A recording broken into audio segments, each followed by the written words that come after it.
All right, greetings from the Dark Continent. Conscious Caracal here, or Adams Van Sale, here to shine a light on the goings-on down south. And this is also part of my new culture series where I'm exploring the different cultures in South Africa. I mean, if you're going to do a study on different cultures and their relations to each other and their similarities, South Africa is the place to look. I mean, this is pretty much a smorgasbord for any academic in this field, or even a layman that just has an interest in culture. And tonight I'm talking to Koketso Resane, and he's going to be talking to me about Tswana culture. And this is now episode 3. In episode 1, I talked to Ruan Goosen, and we talked about Afrikaner culture. In the second episode, I talked to Nzuzo, and we talked about Zulu culture. And tonight we're going to delve a bit deeper into Tswana culture, and we're going to see what it's all about, see some of the basic tenets of it, and also going to see what we can learn from different cultures and see what insights come from this. So, and maybe before I give my guest the microphone, just a disclaimer, in this series, I'm not talking to people that did their PhD in their culture or wrote a thesis on it. I'm talking to regular South Africans that just love their culture and that want to share that knowledge and that love with other people to pretty much give people better insights into what makes their culture unique and why they love their culture so much. So, Koketso, very much welcome to the show tonight. Yeah, thanks for having me on. I was actually going to put out the same disclaimer and say, guys, I do not have a PhD in anthropology, in linguistic studies, in historical studies. I'm just a regular guy, really. But yeah, thanks for having me on, Ernst. Absolutely no problem. So, Koketso, let's start off with something that's going to lay the groundwork for the rest of the conversation. And that is, what type of core values and ideas define your culture? I mean, this is pretty much the bread and butter of any culture, is what sets it apart from others. And this might be values that are shared by other cultures, but what is more important kind of defines a culture in the long run. So if you can enlighten us in regards to those basic, like, core values and ideas of Tswana culture. Yeah. So, yeah, I think probably started off right at the top. When we talk of Tswana, Batswana, you have to really look at the word, and really the best way to understand it is there's no centralized leadership or centralized rule. There's no centralized kingdom. So with the word Batswana, for example, I think of David Livingstone actually on his crusade, and when he got to this part of the world, he came across a lot of people that he could tell they were speaking very similar languages, but they were different people. And they were littered all over the land in small pockets. So he then came to the conclusion that, okay, these people must be related somehow. So they are very similar, even though not exactly the same, but they're very similar.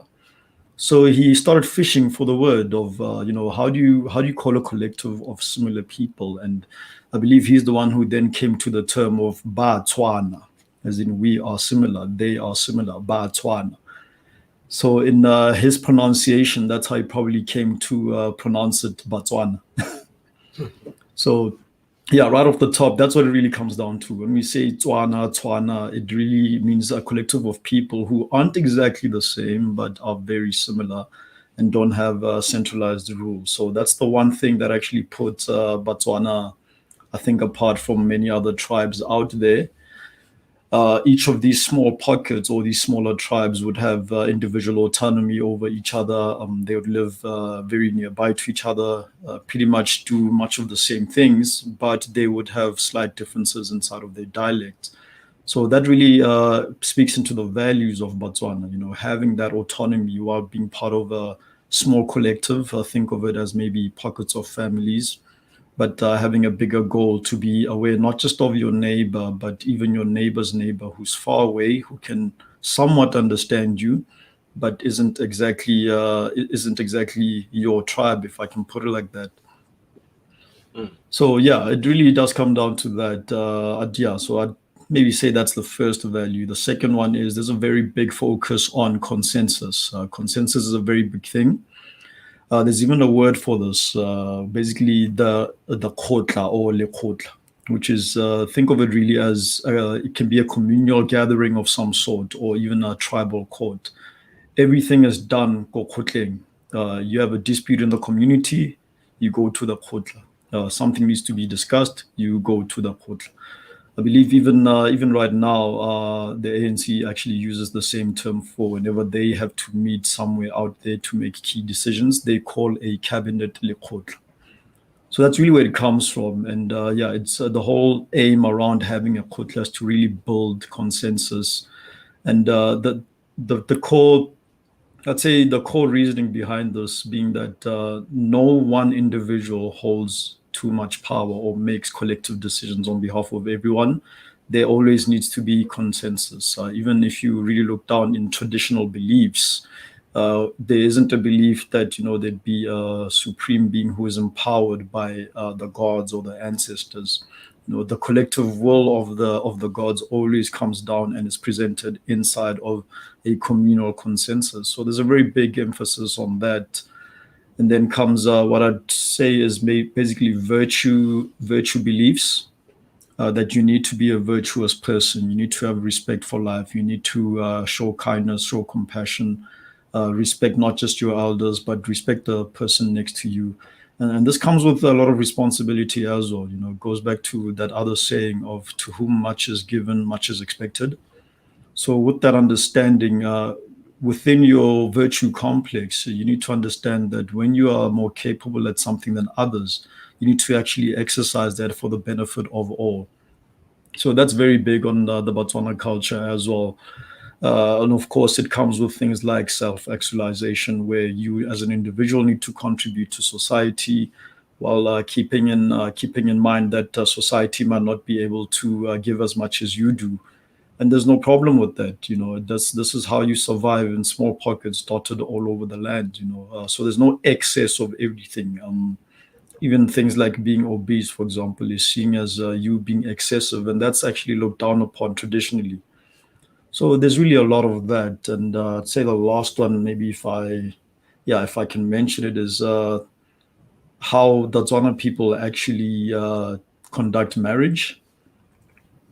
So unlike other tribes in Southern Africa, we really aren't an excessive people. For us, a marriage really comes down to patlo, and I believe it to be bogadi. Patlo is really where both the groom to be and the bride to be are actually brought together and given counsel by elders because it's two families coming together. So the groom to be is then spoken to by the men.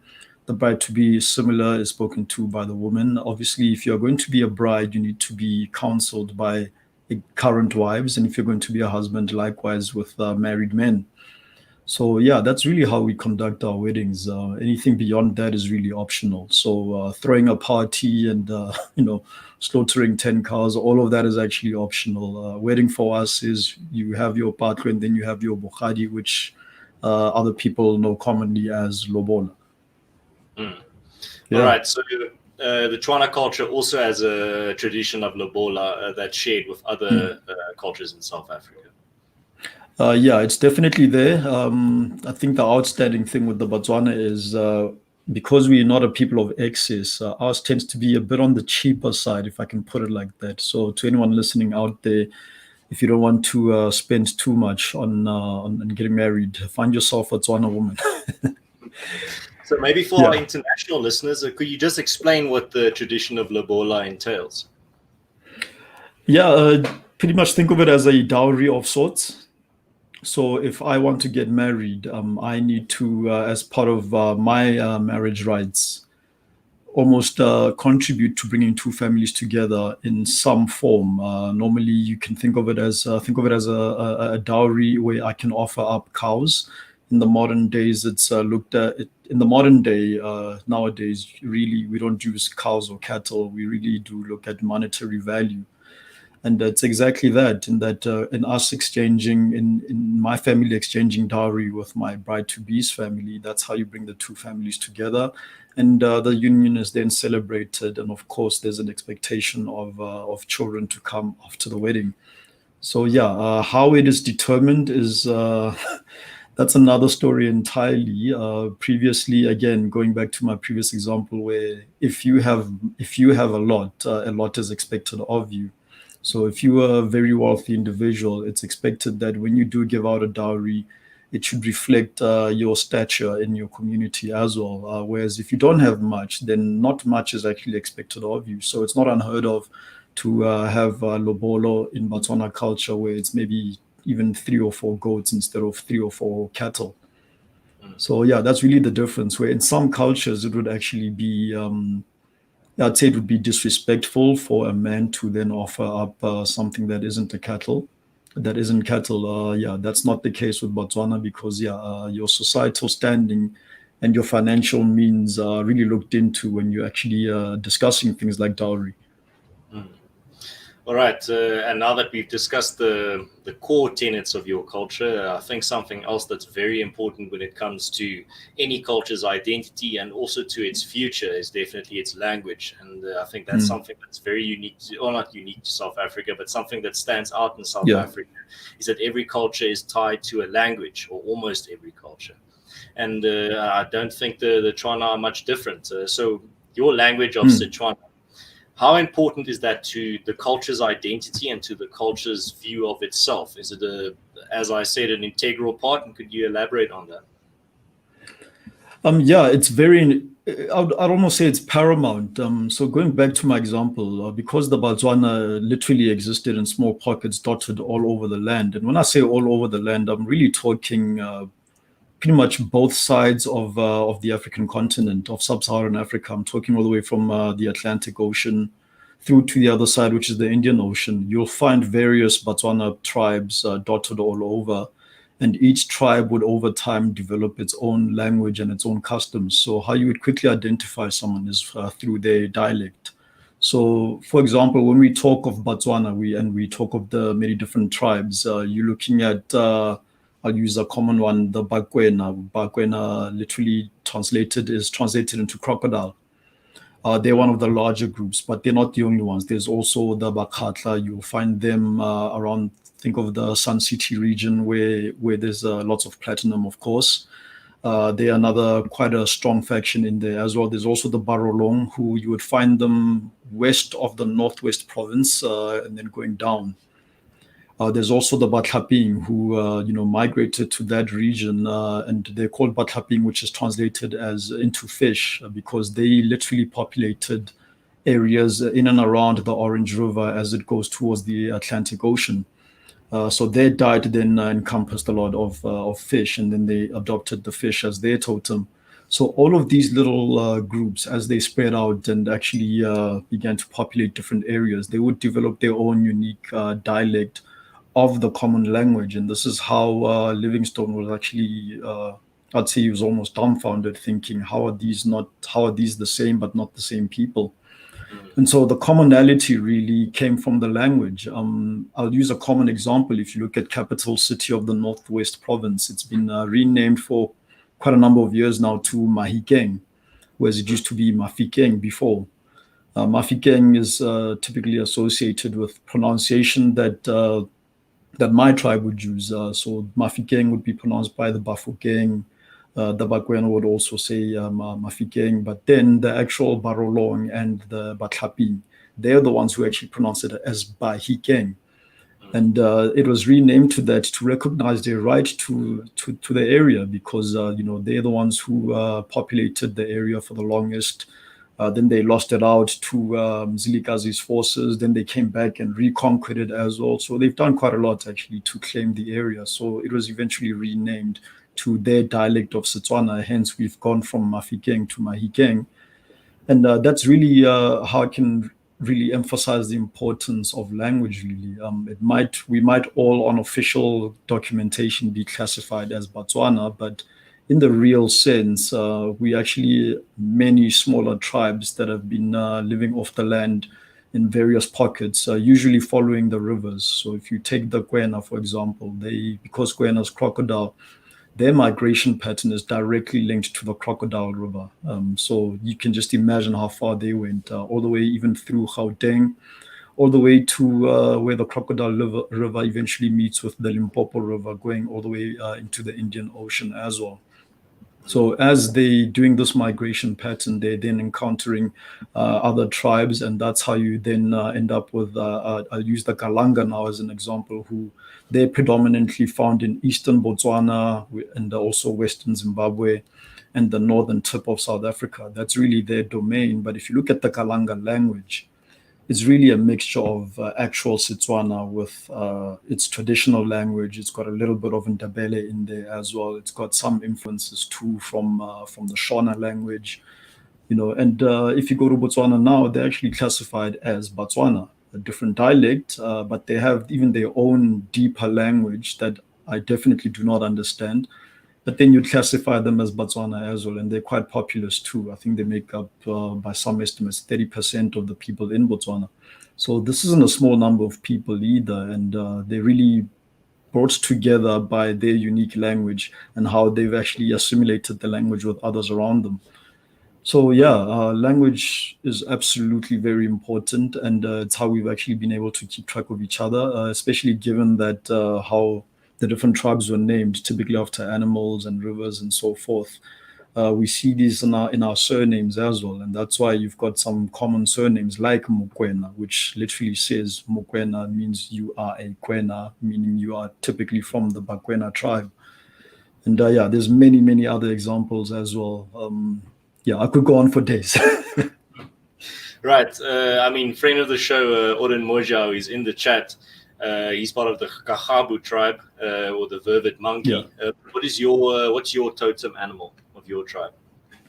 So Nakibina Nari. Nari is the buffalo. Interesting. Yeah, and that's the thing.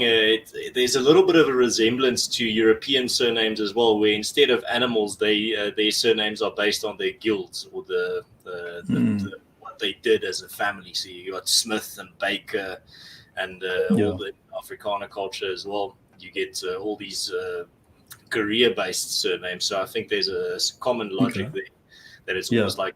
And I mean, my surname Van Sail literally means just from the area of Zeil, or from that part of the Netherlands. So it's a common theme within surnames, yeah. But the other thing, once you've covered values and you've covered language, the next thing that I think defines a culture is definitely symbolism. And I think today, in the 21st century, we tend to underestimate symbolism. We think that symbols are just superstitious things. They don't have any connection to reality. They don't really determine reality. But there are certain types of symbols that just evoke a emotion within someone. I mean, if you show the symbol of the shield to a Zulu man in South Africa, immediately there's a reaction. If you show, for example, from my knowledge of Tswana culture, if you show that typical Tswana blue to a Tswana man, immediately there will be an emotional reaction or some type of reaction from them. So if you can elaborate a bit more on some of these typical Tswana symbols, the type of symbols that if you encounter them, they would immediately strike a chord with you, that would be very interesting. Yeah, I think probably my favorite one personally has to be the coiled baskets. These are, made of different straw-like materials. And with the Botswana, this is typically done by women, where they would weave different mats, etc., but also make these very elaborate baskets painted with earthy colors coming from, I think, natural dye. Maybe that's why. For me, those are just absolutely beautiful, and it's becoming a little bit of a lost art. So for me, I really love those. And if you look at the Sotho people, they do the exact same process, but that's how they actually make their famous hats. So they make hats, and we made baskets. So for me, that's what really strikes with me. But of course, exactly like you mentioned, the blue does kind of stand out as well. There's also a brown too, which I know there's a little bit of politics depending on where you go. Some would prefer the blue over the brown, some the brown over the blue. Women are more knowledgeable on this than I am. There might just be some semantics, like only a married woman can, etc., etc. That part I don't know. But for me, it has to be those cold baskets. But also Setswana cuisine for me does kind of stand out. I don't like pap, if I can put it like that, but I know a lot of people do. And when they're away from home for too long, they bring up how they miss pap.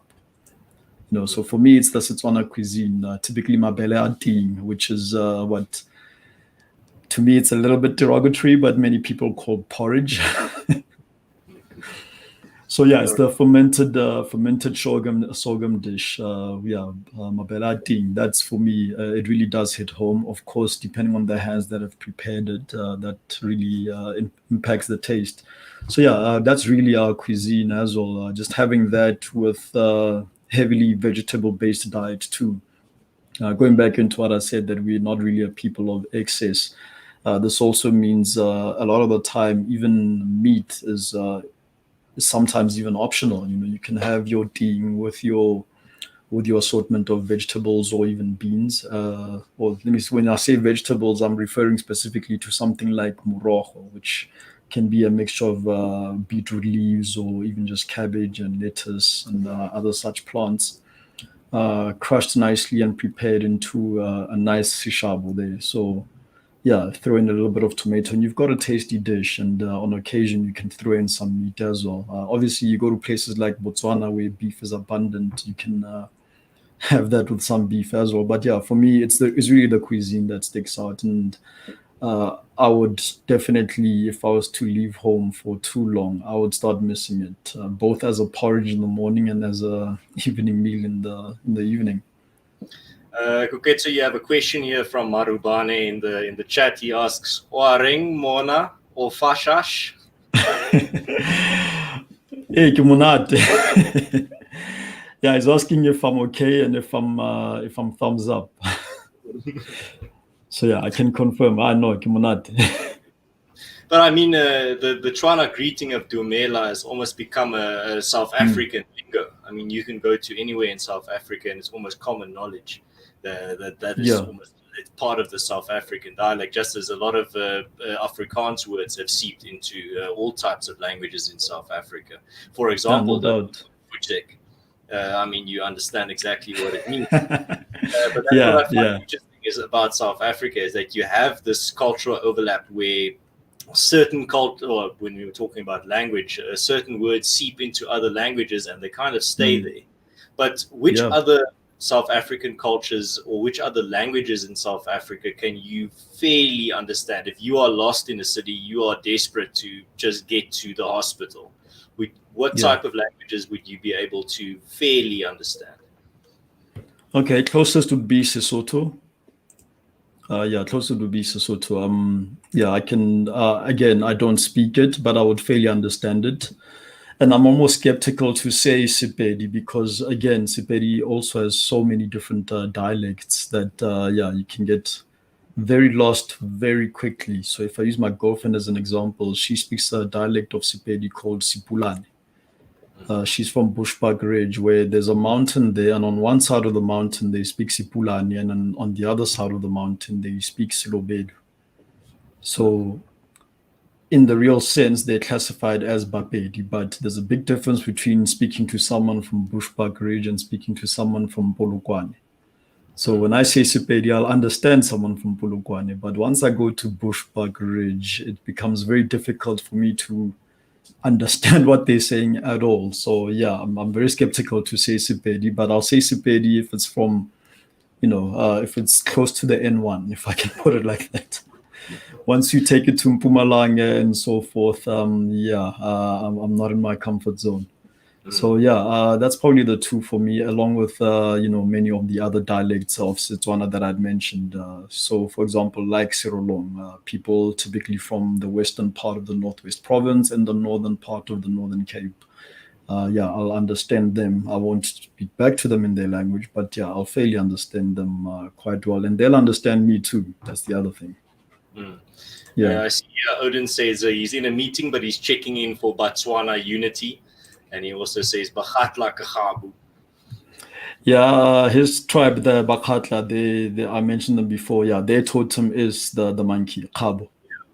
I've seen Odin in his home. He has a wooden totem to remind him of his cultural heritage. I think those types of little things are really important. Keeps you grounded. Ketso, did you grow up in a Tswana household? Was there a cultural element to your upbringing? There definitely was. So I spent the first 7 years of my life, is it 7? Yeah, I'd say the first 7 years of my life were spent in Mahikeng. So yeah, my father was a pastor in the local church, the big Assemblies of God there. If you're from Mahikeng, everyone knows that church. So yeah, that's really where I grew up, walking distance away from the church. I have cousins there and everything, including two twins that are in their matric year. I should probably call them and find out how the year's been for them, given the situation. So yeah, both my parents are Bafurutsi. So my father married a woman from the village next door. Smart man. So yeah, I grew up exactly in the Setswana household and with those principles. So again, for me, going back home, or let me say visiting home, is me going back to Lihurutsi and seeing that's where my grandparents are as well. And just on that culture, the Botswana are very, I don't like using this word, but I'd say the Botswana are very religious. Again, this goes into the heavy influence by Livingstone and his crusaders. In fact, the Bakwena king, he was actually baptized by David Livingstone himself. And that's kind of what really cemented Christianity into Botswana lifestyle and Botswana upbringing from that moment on. I guess when the king rubber stamps a foreign religion, that kind of says a lot. So yeah, that's yeah. I did grow up in that, and the influences really had on me comes along mostly with those Christian principles that I grew up with.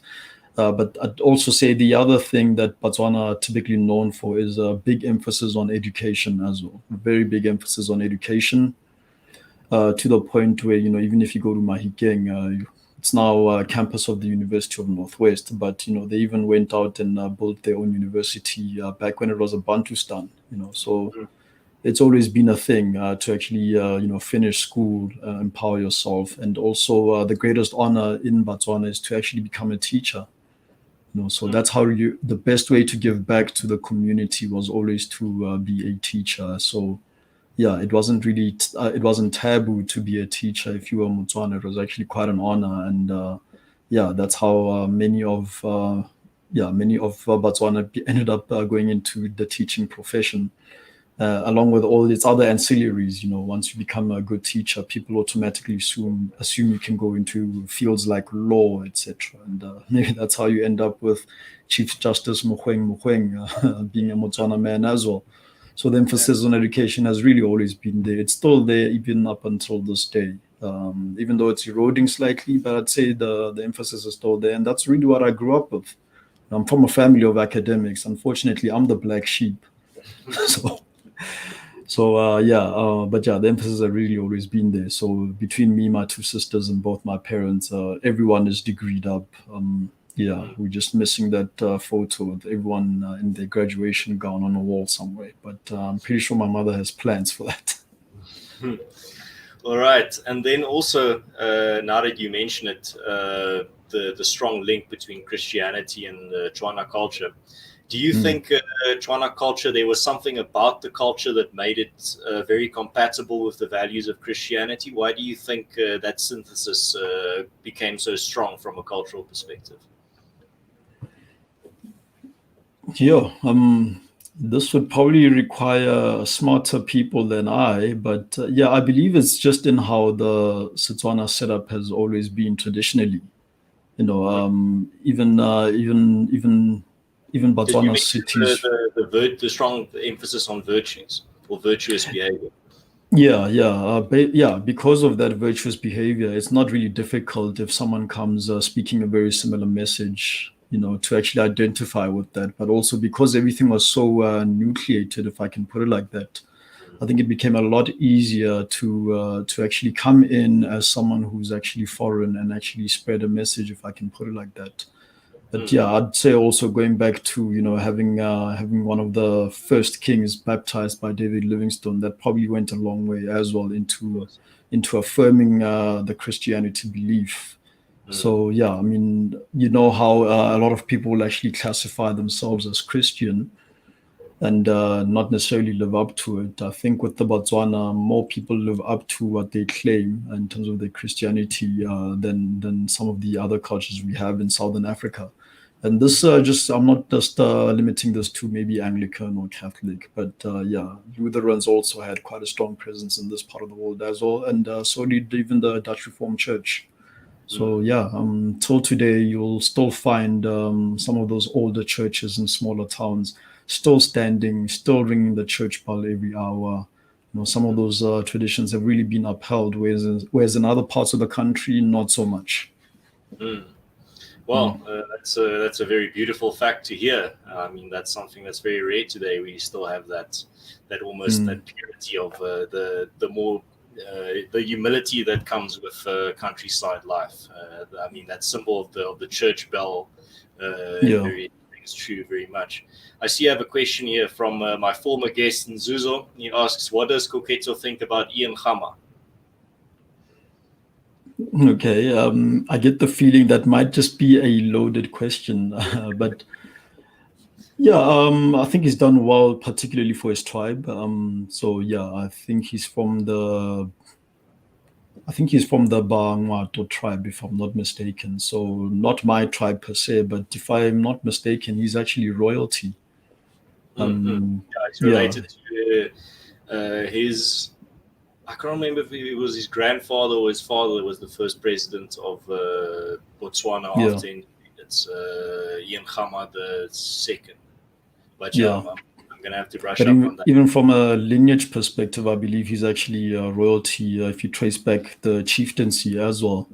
So yeah, I think his struggle really has been, yeah. I mean, how do you balance the how do you balance postmodern democracy with some of the traditional beliefs? Yeah. So yeah, I think he's done quite a good job. Unfortunately, in today's modern time, there isn't really as much room as there was before for a monarch type Mm. leadership. Even if you try to do it the King Mswati way, where you officialize everything through political parties.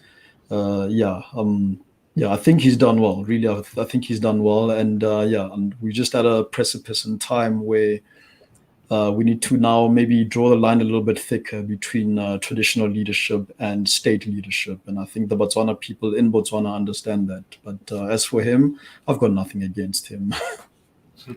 I think your sentiment on monarchy might you might get a little bit of a different view from Marubane in the chat, seeing as he's got a different view on monarchies in the 21st century. But Yeah, it's another comment that I see. A sideliner opinion says, "I perceive the Tswana as a peaceful tribe who wants to live in peace with their neighbors and nature."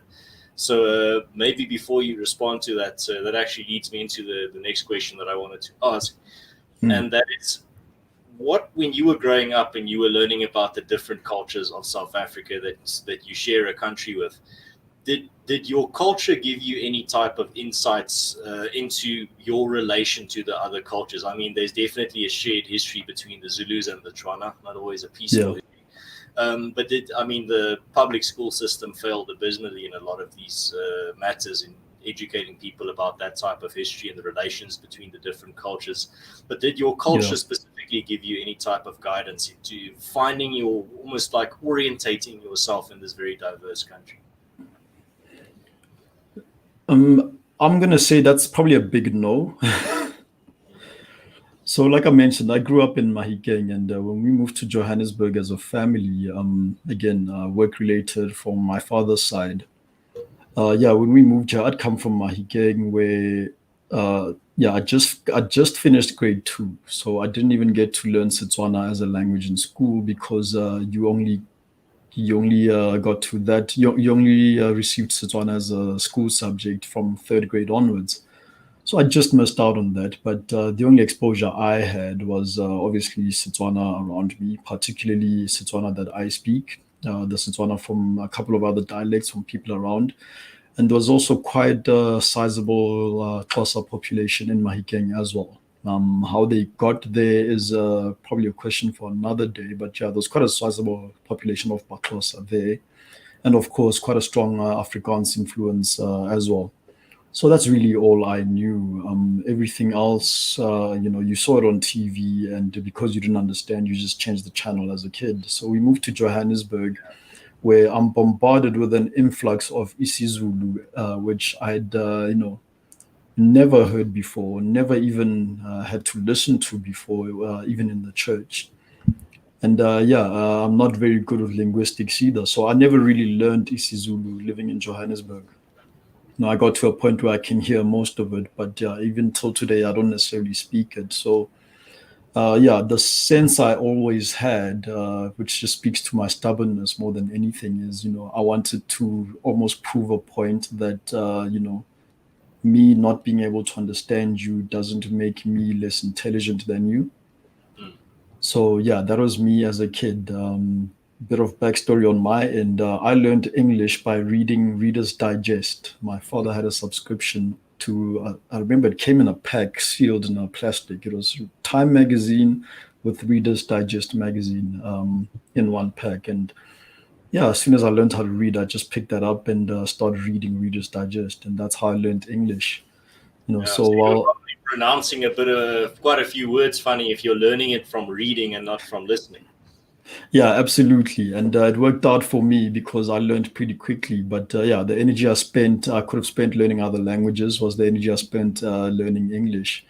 And that created a little bit of hostility, particularly in my primary school years, where, living in Edenvale, the nearest population center of Black people was Tembisa, Mm. where even the Botswana in Tembisa speak isiZulu, and isiZulu is just a dominant language anywhere you go in Gauteng, that's south of Pretoria. Mm. Language, I wouldn't say it really helped me assimilate. In fact, it probably aided in alienating me more than anything. But fault on my part, I never really made the effort to assimilate in there either. Mm. I don't know if that answers your question. That answers my question thoroughly Yeah. in regards to your relation to other tribes. But maybe to Hmm. finish off that question, within Tswana culture, is there a strong in-group preference in regards to you being told, your parents telling you, or an elder telling you, "I'd prefer if you marry a Tswana girl. I'd prefer if you stayed within the tribe." Is that a thing within Tswana culture? Yeah, in Botswana, it's typically advocated for, not so actively that it's actually taboo to marry someone from elsewhere. But it is subtly communicated due to people's experiences. So, for example, and I'm sure you would have heard, or Nzuzo would have expanded on this last week as well, that how people along the coast do things is very different to how people do things in where you find an influx of Botswana people. So it's really more because our cultures can be so different at times. It might just be better if you marry the girl next door. And to the point where if as a man, traditionally, if as a man you actually failed to find a spouse, your family would then step in and then go get your cousin or your cousin's cousin and say, right, listen, here's a woman, you're slightly older than her. 1+1 is 2. You're getting married next week. Problem solved. Problem solved. no, yeah, it You doesn't had your happen as much now. free choice. You had enough time to choose your own, and you didn't choose. Now we're gonna step in. We're gonna do an intervention. Yeah, absolutely, absolutely. But again, on that though, I think urbanization is probably one of the reasons that we're seeing a lot less of that. As you urbanize, you become more open to other cultures and other traditions, and because when people urbanize, particularly out of rural areas, probably 5 times out of 10 they find themselves in a township where the culture is already a concoction of different cultures and different tribes. In any case, Mm. yeah. And then also, I think an element to any culture would definitely be the heroes or the big figures within that culture. Are there Hmm. any Tswana heroes or like historical figures that you are aware of that you have some knowledge of? Yeah, there's quite a lot actually. So again, going back into the smaller nuclear tribes. Each one will have their own. But for me, just from my reading, I think the one I'd like to bring up more than anyone is probably King Khalishiwe from 19th century. Yeah, 1800s would be 19th century. Yeah, he was the chief of the Batlaping, the people I mentioned earlier who settled along the Orange River and also had a diet of fish and have the fish as their totem. Yeah, so because they'd actually settled that area of the country, another interesting thing with them is the Barolong and the Batlaping were probably the most militant of the Botswana, this side of the South African border, if I can put it like that. They're probably the most militant. So yeah, they didn't. They got there by conquest. They didn't just settle the riverbank. They got there definitely by conquest. And then years later, the diamond rush happened along the Orange River. And of course, there's diamonds along the river, but you now have people who claim the river as their life.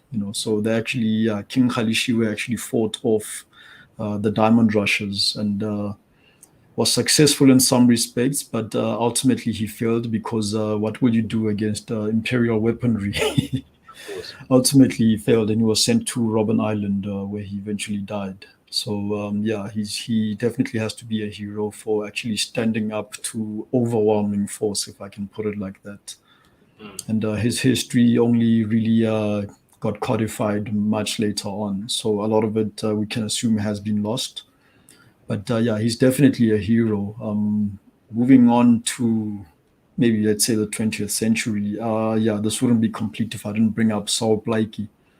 Of course. Saul Blakey was one of the founders of the then of what eventually became the ANC. Very smart man. He was an intellectual actually, and yeah, back then the ANC was just full of intellectuals. But yeah, what really set him apart is he actually kept a diary, which was really unheard of. So for him to keep a diary, you have to also then make the assumption that he was quite literate in reading and writing, which he definitely was.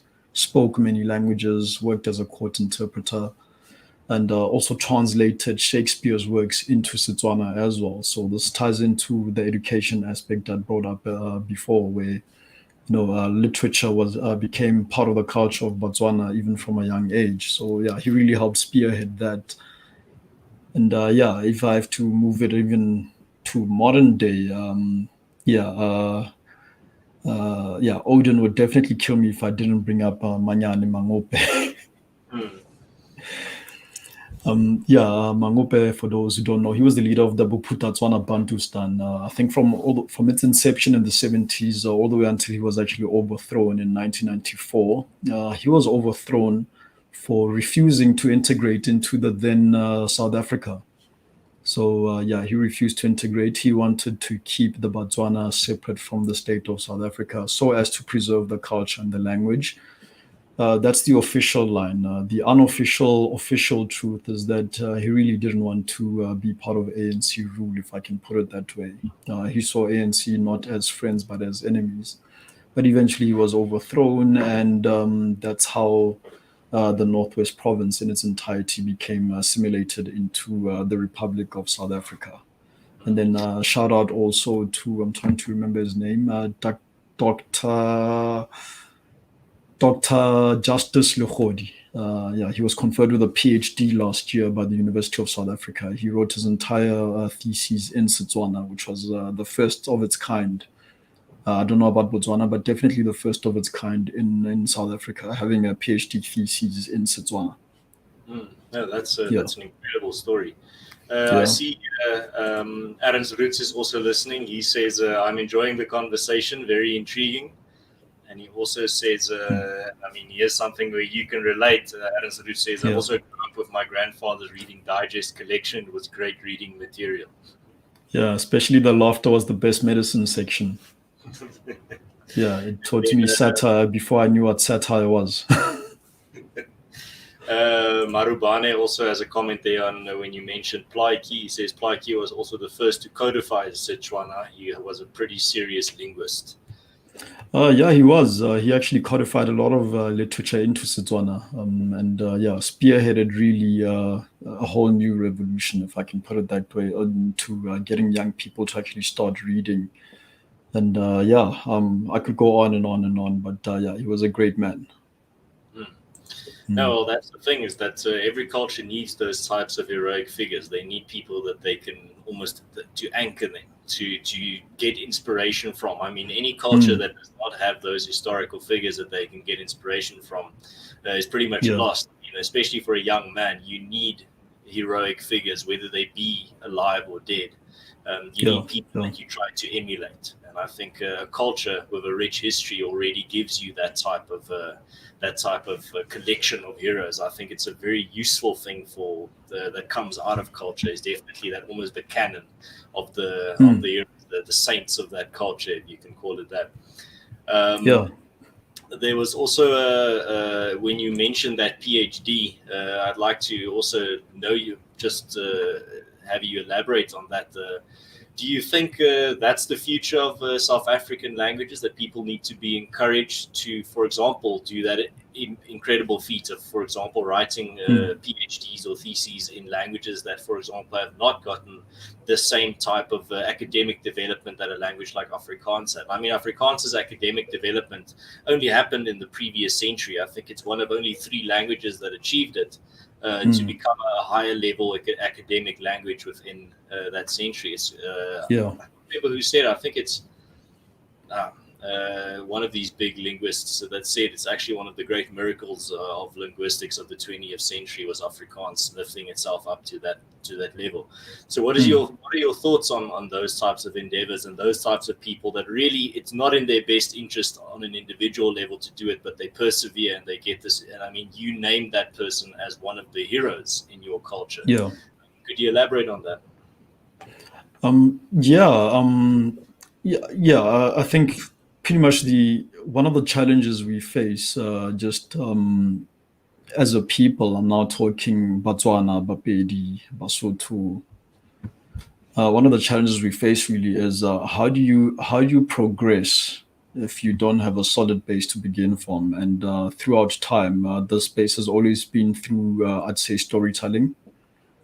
And then once a medium of the mediums for writing were invented, that then became how you actually do preservation of your stories as well, instead of having a centuries long broken telephone. So yeah, you need to have that solid base actually, where things are actually codified, particularly your literature and your language. And that really isn't happening outside, like you mentioned, outside of Afrikaans. So I'd really advocate for there to be some form of effort, whether it's from private individuals, private organizations, or even from the state, to say we need to actually focus on, codifying some of our languages. And we can start it off small, teach the language at a basic level, even in primary school. And then, you can easily assume that some people would always want to take it further, all the way up to having PhD theses. So I'm all for it. I just wish there was more done, or let me say, more active participation by the powers that be to actually create the environment where this can happen, and it doesn't become a headline news item to hear that there's a PhD thesis in Setswana. This actually should be the norm. In the real sense. So yeah, I'm really all for it, and I'd want other language groups or other civil rights groups really to take the lead and see what the Afrikaners are doing to preserve their language and actually do the same thing. I'm aware that the Bakalanga in Botswana actually, funny thing with them, they make up a lot of the professional services industry. I'm talking doctors, lawyers, and the like. And somewhere at some point, someone decided, you know what, let me round up some of my colleagues and some of my friends and some of their friends, and let's actually do something about our disappearing language. They've been so assimilated into the Botswana culture that even their language, while it's still spoken, you can relatively say then that they're slowly losing some of their language to not just Setswana, or let me say not just English, but also Setswana in Botswana, to Shona in Zim, to Sepedi in South Africa, and etc. And they're making a conscious effort to actually try keep it going. And we need to see more of this happening with all the other languages. And this is the part I think people need to understand. It's not going to come from anyone else except for you. You responsible for keeping your heritage alive. You responsible for keeping your language and your customs alive. And we can really start off with the small things, such as codifying some of our cultural beliefs as well, which were never codified. That's why it's always very difficult explaining how we conduct marriage, to someone who hasn't the slightest idea. None of this has been codified, or even the other example of when we say tribal court, and tribal courts make decisions that affect you and me. What is the actual structure to it? Is there a hierarchy in the leadership? What is the actual what's the metrics? What do we use to measure? What do we use to come to this consensus I mentioned? None of that has ever been codified. So if we can actually start there, I believe start there, and also start with some of the literature. Write down the stories that people tell. We'll take things we'll take things a long way. It'll take time, of course, and might not happen in my lifetime, but there has to be a start somewhere. I admire the Afrikaners for doing it, and I want others to do the same thing. So, from what I gather, this is not only an issue unique to Afrikaans as a language. So, Tswana is also battling to preserve its purity, if I can use it that way. It seems like anglicization is becoming a bit of a problem there.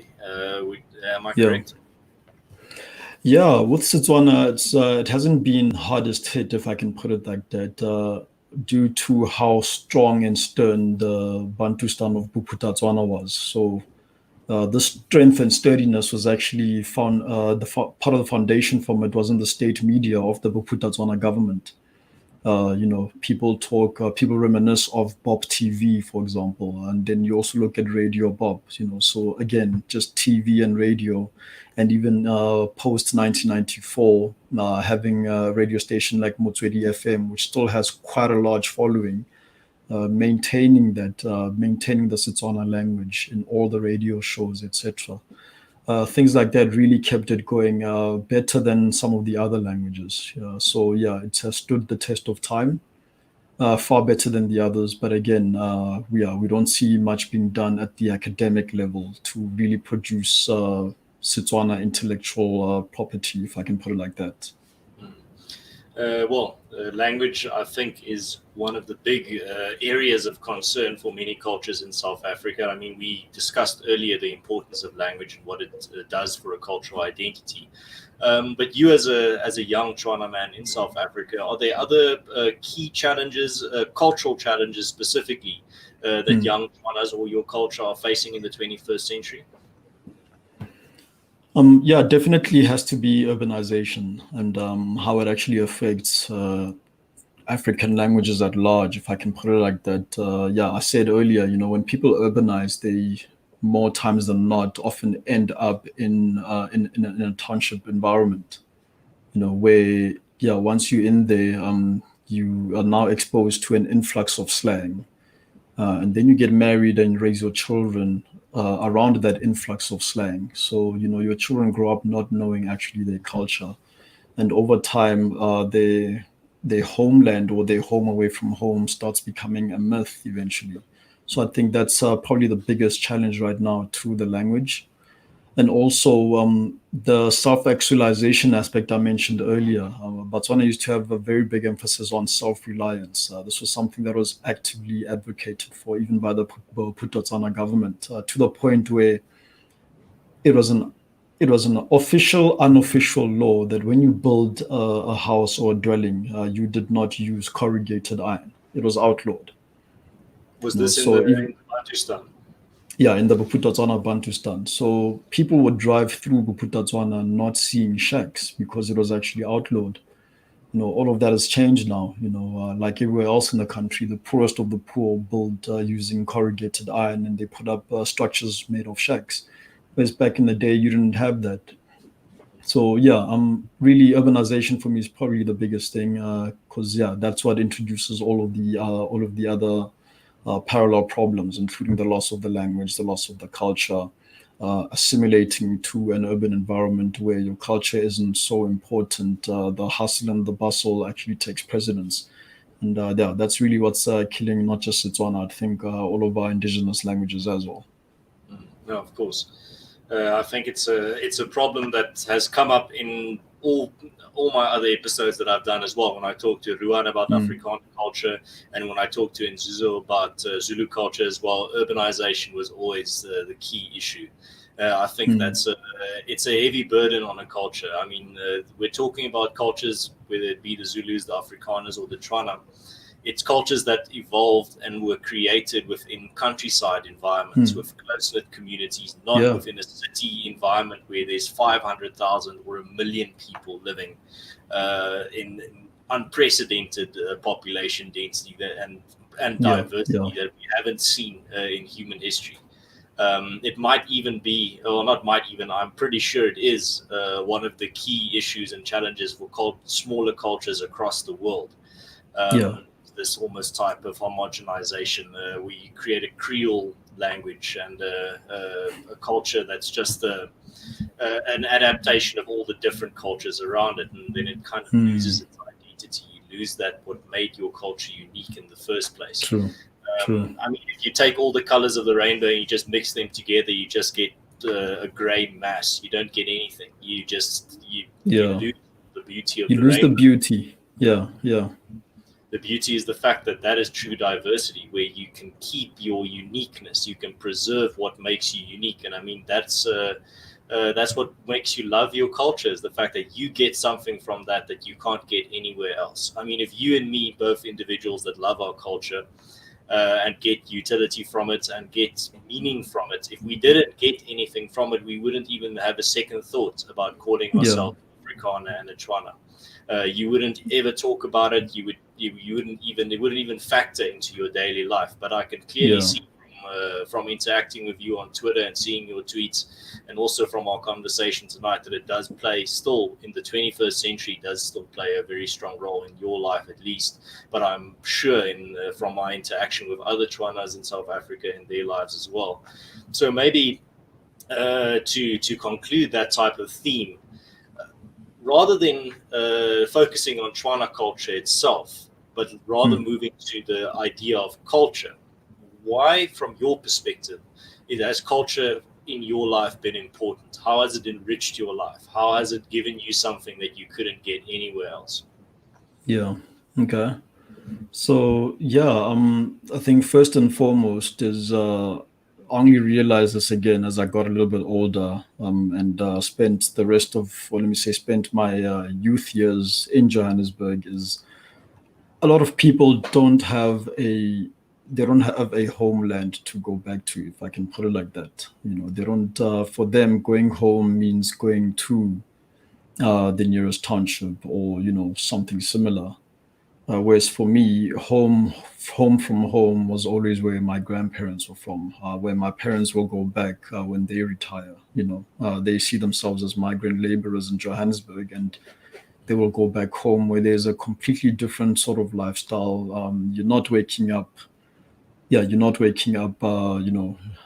Dealing with the hustle and the bustle. You're not. It's not about the money. You're not dealing with traffic. That element for me, it's what I grew up with, it's what I know. But when I got older, I started having friends that actually didn't have that. So to a certain degree, some of them have expressed how they kind of envy it, whereas for me it's not something I've never had. So I don't see yeah, I don't see the lack that they have, but now I do.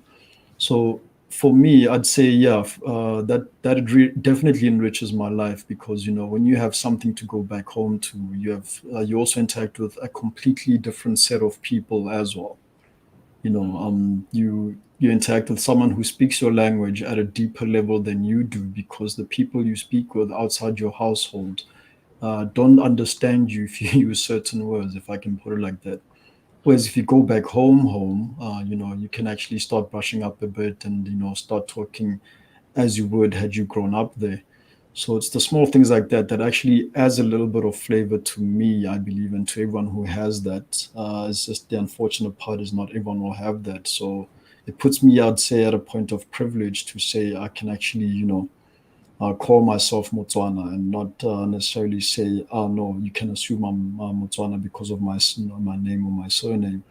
So yeah, just having that, I think, is really key. And I get why my Ngope didn't want to reintegrate into South Africa. I fully understand. That's literally what he was afraid of. And yeah, in his right in front of his eyes before he passed away, it happened. So yeah, I think that's how I've been enriched, really, just having a home away from home to go back to and a different set of people to really interact with on a regular basis. People I can call family as well. Sideline Opinion says something that touches on that sentiment. He says culture gives you a place where you feel at home and you experience a sense of belonging. And that also touches on something that I want to add to this, and that is the sense of camaraderie that comes with culture. We talked about this off air, where if you were, for example, to go into a new workplace and you didn't know anyone, everyone speaks English, and Yeah, suddenly one of the guys approaches you and he greets you in Tswana, and you hear his surname, and you realize this is a Tswana man or a Tswana man. mm, Him greeting you in Setswana is almost like a secret handshake. He's like winking to you and saying, "I'm in on it. I'm part of the club." yeah, It's yeah, like a yeah, Masonic handshake. And yeah, that's with other cultures as well, Afrikaner culture too. If I were to go up, if I'm in a anglicized workplace and I see there's a guy with a surname like Van der Merwe, and I go up to him and say, "Hey, hoe gaan het?" His eyes are going to light up. He's just not going to believe his ears, and he's immediately going to want to talk to me, be friendly to me, yeah. want to go to join me for drinks after work and invite me You for a know, you bride. just gained a friend. Yeah. But that's Yeah, that yeah, cultural connection, that camaraderie that comes with it. You just need a little bit of a cultural code word, and immediately you mm, strike up a connection. When I was talking to Odin a while back, he said in his workplace there's another Tswana man, and him and that co-worker of his bonded over the fact that they shared a culture in that workplace, and there was no one else in that workplace that shared that they culture. started a secret club. That's pretty much what they did. They're Yeah, secretly plotting Tswana supremacy and taking over the company. yep, sounds like him. But yeah, that's something, a nuance that a lot of people miss as well, is that type of connection Mm, that you get. But Koketso, we've reached the end of the show now, so I'm just going to ask you for one more question. That is your final thoughts on the type of subject matter that we covered tonight, and your final thoughts on the value of culture and the preservation of your own culture. yeah. Okay. Yeah. My final thought would be, to anyone who's listening, both now and in the future. Doesn't matter what culture you're coming from, what culture you claim. You need to be able to, at some point, filter out all of the noise. And yeah, in the name of diversification, whatever language you speak, whatever place you come from, build an anchor around that, because you have something many people don't. I'll use the Americans as a big example. They earn quite well in the States, and at every opportunity they want to leave. Some come to South America, some come to Africa, some go to Taiwan. Some go to Vietnam. Because they have something, they don't have something that we have, and they're always longing for it. Longing for, I'd say, a spiritual connection to some of them. Some of them is just a culture, heritage connection. And we don't understand what they're going through because we have something they don't. So, yeah, if we're not careful as individuals, we might very well be on our way to being like that. And, before long, you'll find my great grandchildren living somewhere in the world and coming to the Lurutsu village to yeah, to eke out their heritage. So yeah, protect what you do have if you have it, and if you don't have it, you still have a chance to go find it before it completely disappears. No, that's an excellent way to end it. I think that's the thing that people need to realize is the stakes of this game, and the Mm, stakes are very high. Cultures didn't just pop up one day from the ground. These are yeah, things that have been created over hundreds of years, But they can be destroyed in a moment. They can be destroyed in a generation. Once that is gone, once that knowledge is gone, it's not coming back. To be it's very, not coming very back. serious and a bit dark. But I need to be stern because people need to realize what they're dealing with. They've been handed a baton. What do you call it? What's that triathlon where you hand the little? It's a baton. They've been handed that by their ancestors with the trust that they will carry it forward and hand it to their sons. And if they take that lightly, I think they will realize, maybe too late when they're old, they will realize that they've thrown away something that's been coming down the pipeline for hundreds of years, and they were the weak link. They destroyed hundreds of years of cultural evolution and cultural progress. Absolutely. And, as my favorite Afrikaans philosopher, MP van Wyk Lou, said, all the different cultures of the world are different instruments in the orchestra of God. If the world loses a culture, it loses an instrument in that orchestra. So I think we're dealing with a very important matter when we're talking about cultural preservation. We're literally talking about robbing the world of something and robbing that orchestra of God of an instrument. Yeah, true. I like that. Well, Koketso, thank you very much for joining me. I see De Freighter Watcher says, oh no, wait, there was another one, this one. Koketso, thank you for joining us today. It was an interesting discussion. So this is one of my American listeners. And then Sideliner Opinions also says, thank you guys for sharing some goodwill in a country where understanding and tolerance is scarce. And then De Freighter Watcher also says, thank you for another great show and an informative discussion. Thank you very much, Koketso. I know you're a busy man. I mean, you tweeted out today that there's not enough hours in the day. But thank you very much for giving this conversation an hour of your valuable time. I found it very interesting and informative. I think it's a very nice addition to my collection of episodes on culture. And then lastly, just thank you very much for everyone that tuned in. If you're new to the show, you can subscribe. You can also leave a like. It helps out get the show out there. And you can also share the link to this show to anyone that you think might find it interesting, whether they be abroad or domestic. So I hope everyone has a very peaceful night. And I'll check you on the next episode of the Culture series. But before then, I will see you on Thursday when Robert Daigen or Marubane and Martin van Staden will be having a robust conversation with me about post-liberalism versus libertarianism. I'm looking very much forward to that. So cheers, guys. Have a good one. Koketso, Maya Saintle. Close enough. And God bless. Thank you.